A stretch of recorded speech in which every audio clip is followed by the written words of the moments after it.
Programa Conversa Afinada. Oferecimento. Cervejaria Golem. Puro malte, sem frescura. Avenida Rui Barbosa, 482, Santa Terezinha. Telefone 32-3321-4960.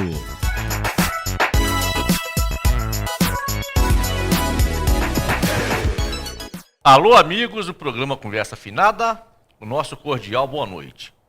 Você está na RCW TV, Rede de Canais Web TV.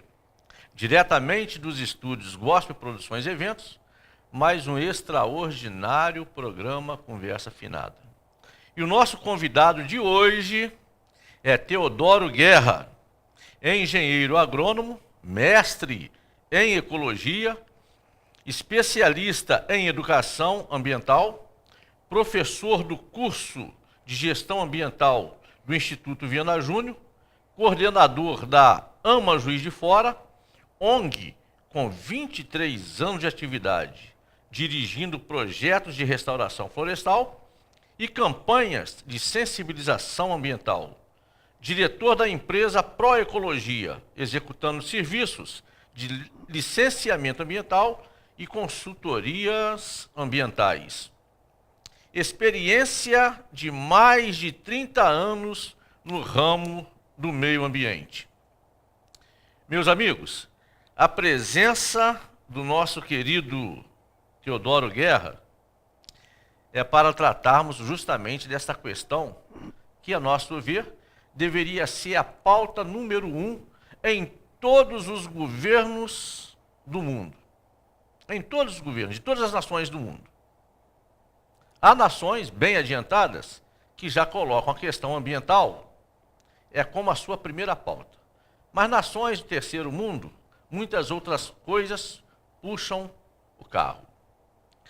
E com a eleição do presidente Jair Bolsonaro, do PSL, ao governo do Brasil, muita coisa há de se discutir. E é justamente uma pessoa tarimbado, experiente, que vive e respira ecologia, meio ambiente, como Teodoro Guerra, é com quem nós vamos conversar. Teodoro Guerra, boa noite. Boa noite, Desidério. Prazer estar aqui com vocês hoje, num programa tão relevante para a cidade e para a região. Perfeitamente. Em nome do programa Conversa Afinada, nós agradecemos a sua presença. Senhor Guerra, vamos dar logo o nosso pontapé inicial. Qual é a expectativa dos ambientalistas quanto ao governo de Jair Bolsonaro do PSL? Olha, Desidério, a gente pode resumir, apesar do pouco tempo ainda de posse do presidente, a gente pode resumir numa palavra, eu acredito, de apreensão. Então todos, né, na sua grande maioria, estão apreensivos com relação às medidas próximas que venham a ser tomadas com relação à questão ambiental. Isso por quê? Porque existe uma lógica nesse governo em alguns pontos, em alguns setores interessantes. Primeiro que a meta de redução de custo, né? Até louvável que tenha essa mentalidade de redução de custo, a máquina estatal é muito pesada, muito inchada, isso a gente não discute, mas alguns pontos dessa redução de custo envolve a área ambiental, em alguns pontos estratégicos, e nós não sabemos até que ponto isso vai afetar a qualidade de vida do povo brasileiro. Então, por isso é que a gente está um tanto apreensivo, não só nós aqui da Associação de Meio Ambiente, mas como outras ONGs no país todo. Aliás, por que não dizer no mundo todo, porque o Brasil é uma referência em recursos naturais. Então, o líder da nação, né, tem que ter esse cuidado, essa cautela no trato das questões ambientais, não pulverizá-las em outros setores, né? Perfeitamente, mas ele fala agora que haverá um enxugamento, uma economia de 266 bilhões de reais nesse governo dele. Mas fala também que já não tomará a terra dos índios, não demarcará mais terras indígenas, e tudo isso favorecendo ao capital especulativo. Isso já é um motivo muito forte de os ambientalistas brasileiros estarem preocupados. O senhor pensou nessa causa? Porque isso já vem acontecendo desde, é uma promessa de campanha dele. Ah, sem dúvida.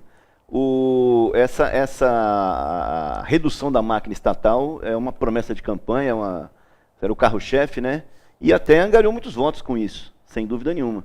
A gente percebia, a gente fazendo uma análise muito rápida, a gente percebe que todas as máquinas estatais estão inchadas, né? Na nível federal, estadual e nos municípios também, né? Então, eu acho justo essa mentalidade, essa ideologia de racionalizar custos. Agora, a gente tem que pensar bem nessa metodologia de redução de custo para não afetar, como eu falei, as áreas estratégicas de meio ambiente, as áreas estratégicas de planejamento na área ambiental. A gente tem alguns levantamentos, né, a gente acompanha muito os dados, não só locais, mas também nacionais, para a gente estar a par das coisas. E o Brasil, apesar de toda essa luta nossa de engajamento ambiental, o Brasil é o país no mundo que mais protege os seus recursos naturais através de unidade de conservação. E também tem demarcado terras indígenas de uma maneira bastante favorável, né? Então, eu acredito que nós estamos hoje, segundo dados da própria Embrapa e do INPE, do Instituto Nacional de Pesquisas Espaciais, que fica em São José dos Campos, a gente acompanha muito esses dados, cerca de 45% do país, da nação, território nacional, está comprometido, né, com essas atribuições de solo, né, territorial. Ou seja, para a unidade de conservação, que é importante, não vamos negar, ou seja, para a demarcação de terras indígenas, que também é importante, né, são os nossos... o povo que, né, iniciou a nossa... né, nativos da terra. Então não podemos deixar isso de lado. Mas eu diria que com esses dados, cerca de 45% atribuídos territorialmente a essas funções, estão já bem satisfatórias. Agora, isso é uma coisa, né? Esses dados que a gente recebe, estatísticos, mapeados, georreferenciados, é uma coisa. A outra coisa é a efetividade dessa implantação territorial. Ou seja, o que eu quero dizer com isso? E os telespectadores devem estar atentos a isso. As unidades de conservação estão sendo bem manejadas? Estão sendo bem geridas? Tem recurso? Ou está pegando fogo todo ano? Os territórios indígenas estão sendo alvo de especulação? Grilagem? Estão sendo, né, coagidos? Estão sendo bem cuidados? Então, apesar da demarcação ser favorável, apesar das unidades de conservação em termos absolutos de área serem favoráveis, nós queremos saber a efetividade desses programas. Perfeitamente. O Brasil tem a maior floresta tropical do mundo e nela as maiores riquezas. Motivos que causam especulações internacionais de toda ordem. Onde e como a organização civil organizada poderá contribuir ou fazer oposição ao governo Bolsonaro justamente nessa questão ambiental? Muito bom, essa é uma colocação interessante. Certamente, né, como eu falei, o Brasil detém os recursos naturais estratégicos para o mundo inteiro, né? A floresta amazônica é super estratégica e essa merece a proteção nacional, realmente, né? Apesar de muitos países, né, estrangeiros estarem de olho, não só para que a gente tome as medidas necessárias, mas também nas riquezas onde existem lá. Mas eu diria o seguinte, analisando friamente, né, hoje a gente percebe muitas pessoas criticando as ações de ONGs. E aí a gente tem que separar, né, as ONGs que são sérias, que trabalham, se dedicam à proteção ambiental, na área, né, de meio ambiente falando, e as ONGs que às vezes servem de fachada para empreendimentos, né, ou interesses não tão, né, íntegros como a gente espera. Então tem esses dois tipos. Então, como tem empresa séria e não, como temos legisladores ou políticos sérios e outros não. Então, eu acho que podemos analisar as ONGs dessa mesma maneira. Então, eu vou falar das ONGs sérias. Então, as ONGs sérias, elas têm duas maneiras de trabalhar. Uma é exatamente propondo projetos. As ONGs, né, como o nome diz, é organização não governamental e não visa lucro. Portanto, elas necessitam de elaborar projetos, capacitação técnica para elaborar projeto e angariar recursos, fundos, né? Aí, a partir daí, a gente pode executar e planificar algumas coisas. E, além disso, as ONGs, de uma outra maneira, ela pode exercer o seu papel em colegiados, conselhos de meio ambiente, que aí sim ela pode exercer, se for no caso oposição no caso, né, de programas do governo, ou ações do governo, ou ações empresariais, comprometerem a qualidade do meio ambiente. Aí sim as ONGs, as ONGs, a sociedade civil organizada, né, tem que se manifestar, e eu acho que são essas duas maneiras.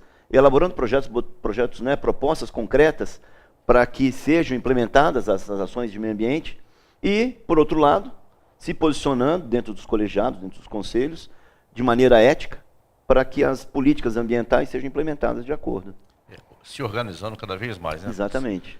Senhor Guerra, qualquer política equivocada do governo no trato com a Amazônia é duro golpe quanto à situação climática no mundo.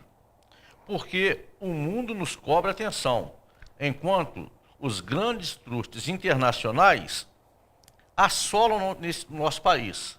Quer dizer, é um contrassenso, né? Um paradoxo. Eles exigem demais que cuidemos daquilo que é nosso, enquanto eles mesmos vêm e levam nossa madeira, nossas riquezas, de forma completamente sem consideração com a questão ambiental. Como o senhor, com 30 anos de experiência nessa situação, observa esse movimento internacional? Com muita preocupação. A gente sabe que a Amazônia é extremamente rica, mas ao mesmo tempo vulnerável, muito frágil, um ecossistema frágil, que as ações de desmatamento podem trazer consequências gravíssimas, seríssimas. Então, esse ponto que o Brasil está sendo obrigado praticamente, né, através de acordos internacionais, a exercer esse papel interno, porque externamente as nações estão obrigando praticamente o Brasil a fazer isso. Então, esse acordo do clima, por exemplo, o Acordo de Paris, o Brasil é um signatário e tem que cumprir suas metas. Uma delas é justamente impedir que o desmatamento da Amazônia seja frequente. Ou seja, há que ter uma redução nesse desmatamento. Segundo dados, né, segundo informações, nós temos aí feito um pouco do dever de casa ao longo desse tempo. A gente viu que o desmatamento da Amazônia desacelerou, mas ainda existe. Então, esse é o cuidado que a gente tem que ter para que a gente não perca também as rédeas da nossa floresta, que o ecossistema é brasileiro. Perfeitamente. Senhor Guerra, vou dar uma cutucada aqui com vara curta. O senhor acha que com a Marina seria melhor o trato com o meio ambiente que o Bolsonaro? A Marina é uma pessoa que vivenciou muito mais a questão ambiental. Hoje nós temos como ministro Ricardo Salles, que já foi secretário de Estado de Meio Ambiente do São Paulo, mas não comunga da mesma ideia de Marina Silva. Certamente não. E, inclusive, você tocou no assunto, no governo Marina Silva, à frente do Ministério, enquanto ele estava no Ministério, houve sim uma redução de desmatamento. Foi nessa fase que as instituições ambientalistas, principalmente as ONGs sérias, se congregaram lá e fortaleceram a defesa da Amazônia. Agora, muita coisa mudou a partir daí. Mudou a partir daí. Sobre o Brasil sediar a cúpula climática da ONU em 2019, estamos preparados para isso? Seria essa etapa de discussões muito diferentes da ECO 92? Quer dizer, tem um diferencial das propostas de discussão aí, né? Nós estamos preparados para receber esse evento? Desidério, eu diria o seguinte, o Brasil, até uns 4 meses atrás, brigou muito para sediar essa cúpula, né, a COP25. Brigou institucionalmente, né, junto às nações, que é quase como sediar um evento esportivo. Então teve votação, teve, né, uma certa seleção para que o Brasil fosse selecionado, né, e escolhido como sede para essa cúpula. No entanto, agora, alguns dias atrás, né, semanas passadas, o governo brasileiro retirou o pleito para sediar essa cúpula. Então não será mais no Brasil. O governo brasileiro agora, né, recém-impossado, alegando falta de recursos, disse que não sediará a cúpula do clima e passou-se então para o Chile. Então a reunião esse ano vai ser no Chile, em Santiago do Chile. Isso para nós foi um certo impacto, porque aquilo que eu falei, as reduções de custos são importantes. Entretanto, você viu, o ano passado o Brasil sediou uma Copa do Mundo, né? Há 4 anos atrás, o Brasil sediou há pouco atrás, Pan-Americano. Pan-Americano. Então, ou seja, o Brasil se preparou estruturalmente, em infraestrutura, para um evento que não tem nem a magnitude de uma Copa do Mundo. Uma Copa do Mundo, Né? perfeitamente. Então, poderia receber Acho que é falta de interesse. sem ônus, sem aumentar o ônus financeiro para o Brasil, e o Brasil ser o protagonista da conversa sobre clima. Então, isso foi uma perda estratégica de ser o centro, né, de deter o centro da conversa, do diálogo, se posicionar diante do restante do mundo, né? Mas por que essa coisa fica tão fechada em questão de governo, enquanto nós temos essas tantas instituições ambientais, as ONGs ambientais, e isso não veio uma discussão para a mídia nacional, para a sociedade? Não foi uma decisão lá de cima para baixo, enfiou a goela abaixo. É uma decisão unilateral, ao nosso ver, poderia ser aberto, mas como os participantes são governamentais, então, evidentemente, a gente poderia até dar uma opinião, até sugerir, né, recomendar que ficasse, mas a decisão final é do governo, porque o representante oficial é governamental. É governamental. É o presidente ou aquele delegado a participação. Perfeito. Aí vamos ver agora, né, nesses próximos passos, quem participará da reunião. Se o próprio presidente ou se o ministro, quer dizer, isso vai também nos indicar, nos nortear qual a importância e a relevância dessa reunião para o Brasil. Perfeito. Daqui dá para observar bem, né? Hoje com a internet está tudo tranquilo, né? Senhor Guerra, o que é o cumprimento da meta em emissões florestais para 2020?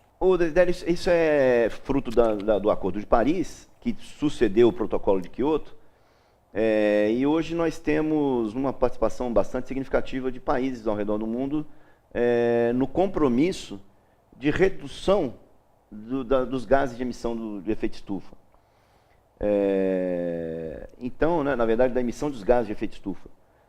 E o principal deles é o CO2, e o gás carbônico. Então, a gente tem, várias nações têm os seus compromissos firmados. Durante a reunião, durante o acordo, né, foi combinado que cada nação estabeleça suas metas. Então, o Brasil, e isso foi sancionado entre os pares, né, todas as nações, cada uma propondo uma meta e sendo aceita, né, consensualmente entre todos. E o Brasil propôs a seguinte redução. No ano de 2005, o Brasil tinha algo em torno de 2,5 bilhões de toneladas de emissão de carbono para a atmosfera, né, o que prejudica, né, o clima e aumenta o efeito estufa, ou seja, eleva a temperatura da Terra. 2,5 bilhões de toneladas por ano, naquele ano. Então, a meta do Brasil é reduzir, a primeira meta é reduzir até 2020, ou seja, daqui a 2 anos, esse ano e mais um, em 37% a redução. Isso nos dá algo em torno de 1,3 bilhão de toneladas de gás carbônico emitido para a atmosfera.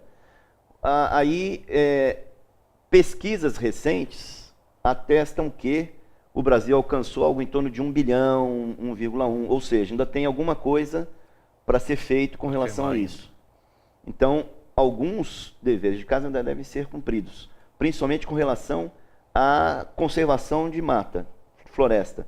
A gente fala muito da Amazônia, mas uma floresta que está sendo muito ameaçada e que a gente, né, nossa região aqui, Juiz de Fora e região faz parte, é a Mata Atlântica. Então, a preservação da Mata Atlântica vai ser importante e fundamental, inclusive para a redução dos gases de efeito estufa. Perfeitamente. Seria esse, então, o imbróglio criado nos Estados Unidos que o Trump falou que não trabalha para a redução disso, porque prejudica as empresas norte-americanas? Seria justamente isso aí? Ah, uma parte é essa, exatamente. O governo americano, ele está, né, é um estilo meio, né, similar, mas ele ameaça se retirar do acordo. Ainda não se retirou oficialmente, mas é engraçado que a gente percebe no Estado americano, ele é formado, né, por vários estados, e eles têm uma certa autonomia. Então, alguns estados americanos já demonstraram que, mesmo que o presidente, num futuro próximo, saia, né, do Acordo de Paris, os estados vão permanecer. Um deles, por exemplo, é a Califórnia, que se mantém fiel ao cumprimento das metas de redução de emissão de gases de efeito estufa. Perfeitamente. Esse Trump faz muita coisa errada no mundo, né? Eu gostaria de saber do senhor o seguinte: quantos países estariam envolvidos nisso?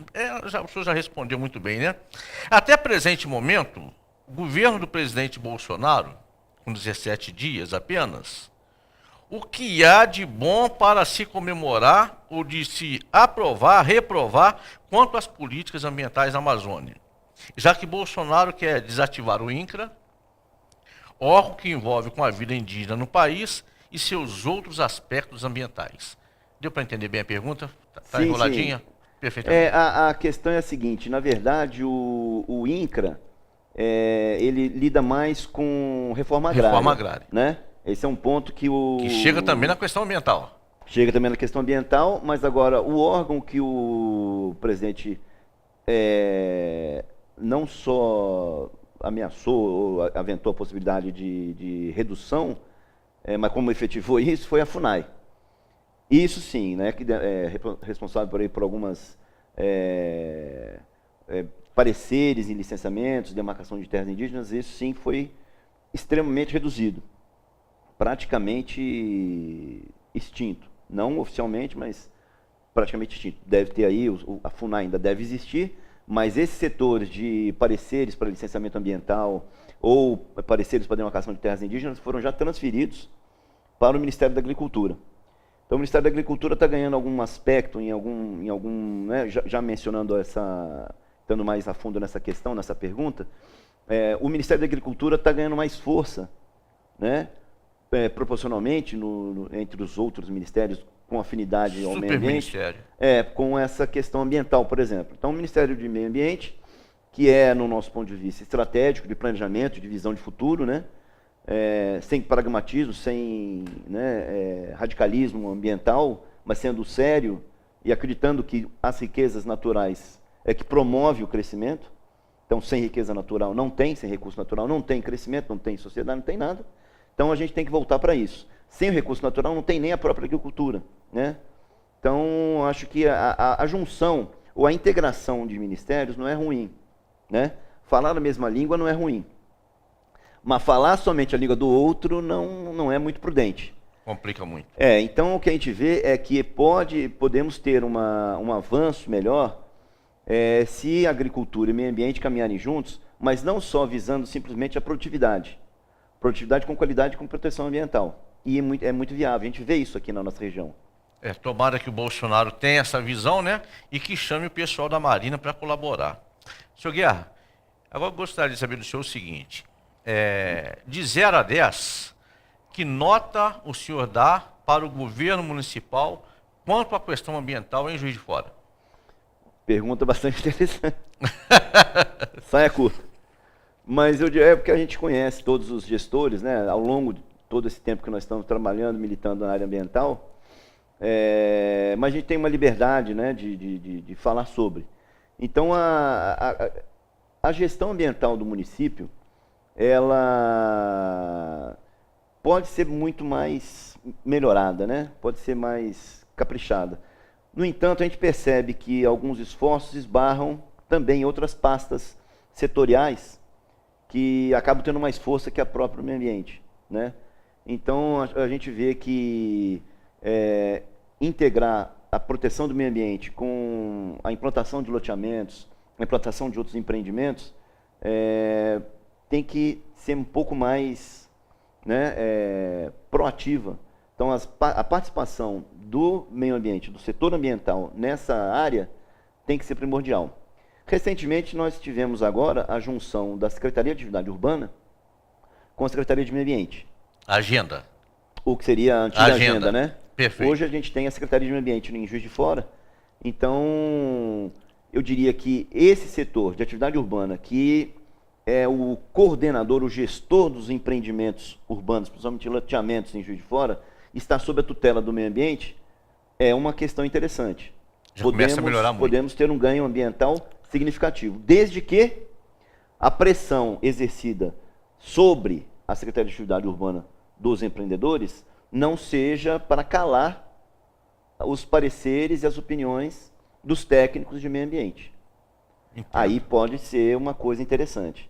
Se essa integração, ou se a junção de secretarias não promover um diálogo, uma mesma linguagem, aí nós vamos ter dois setores trabalhando isoladamente de novo, e a população de fora que vai sofrer as consequências.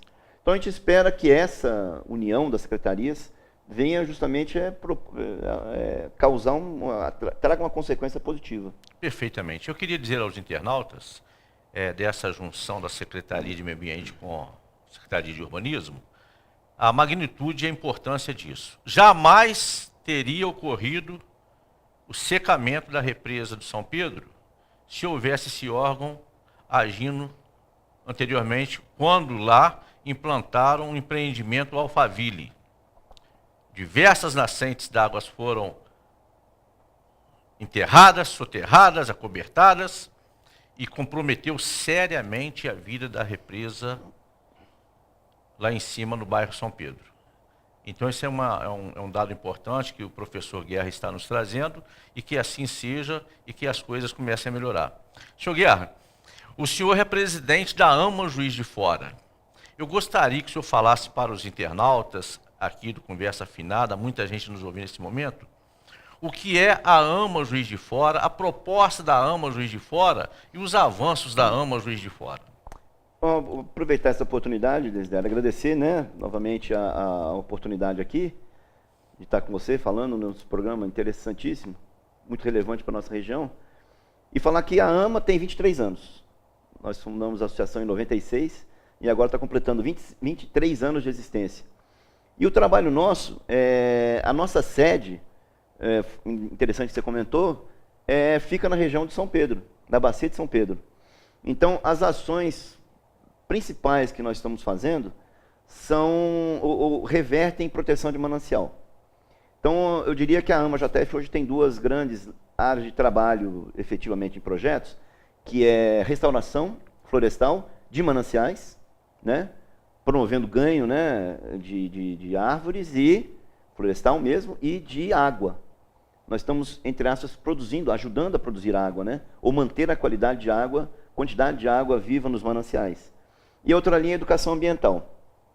Então, na nossa sede, nós temos um viveiro de produção de mudas, de árvores nativas, de espécies da Mata Atlântica, e muitas delas de mata ciliar, justamente para proporcionar esse plantio, né, a restauração.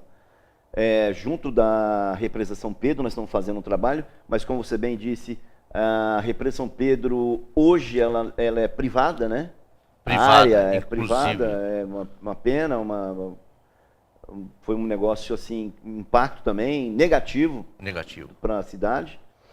E essa dificuldade, né, do entorno de São Pedro ter também uma visão mais especulatória ou especulativa do que de preservação.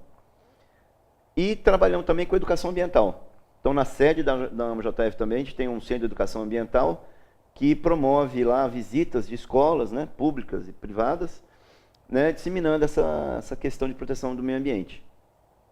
E também participamos de vários colegiados, botando aí o nosso parecer, né, no Conselho de Política Ambiental do Estado, no Comitê de Bacias Hidrográficas aqui de Juiz de Fora, dos afluentes do Preto e do Paraibuna, né, que congrega vários municípios. Então, a rede de ONGs da Mata Atlântica, a gente faz parte também.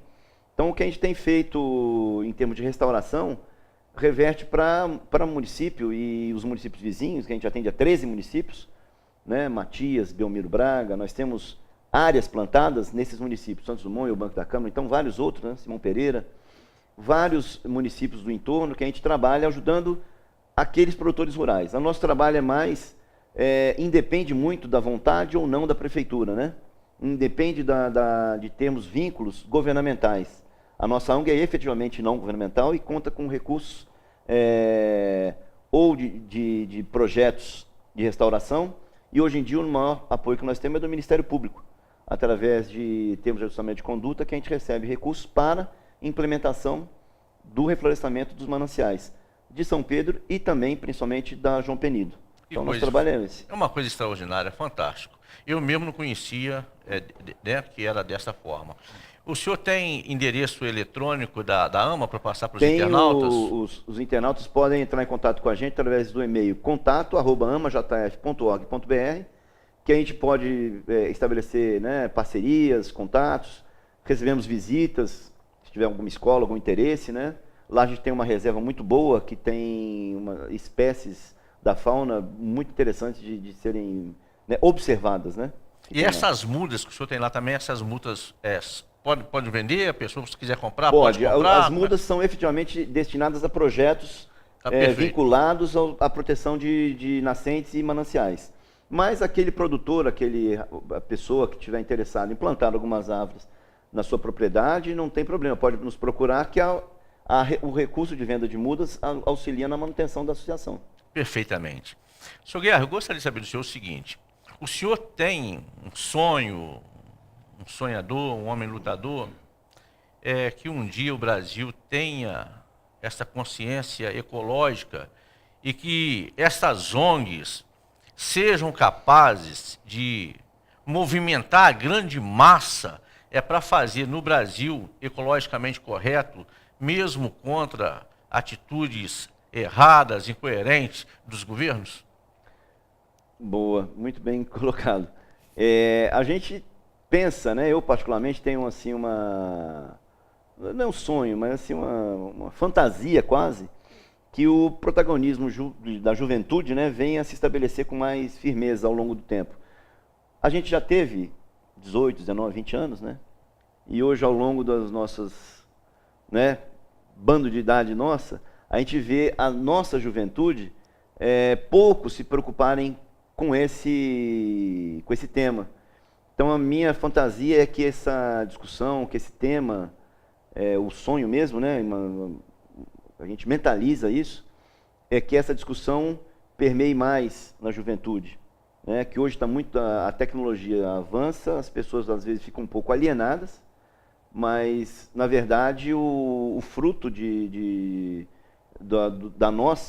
sucesso da nossa humanidade vai vir exatamente dessa nossa juventude, da preservação desses que vão fazer do futuro um futuro talvez melhor para todos.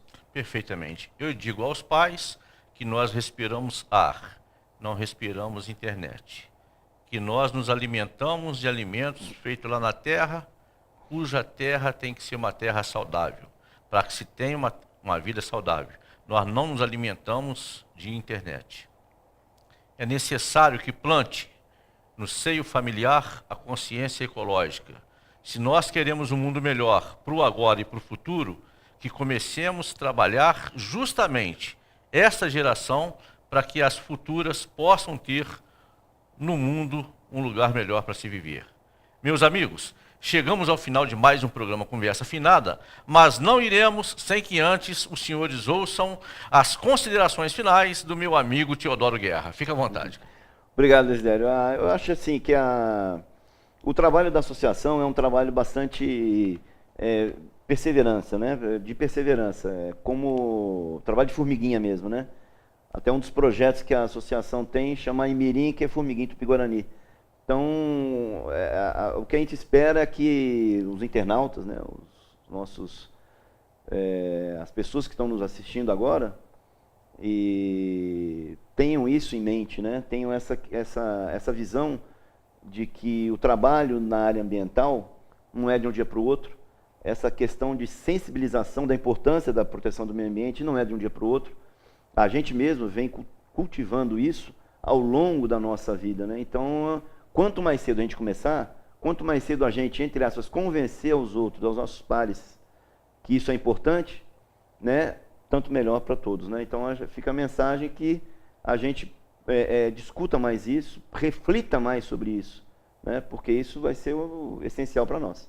Perfeitamente. Aos nossos amigos internautas, nosso muito obrigado por ter nos dado atenção até o presente momento. O nosso boa noite e muita paz. Boa noite, Guerra. Boa noite, Zé, no braço. Obrigado pela oportunidade. O programa Conversa Afinada é mais uma produção da Gospel Vídeos.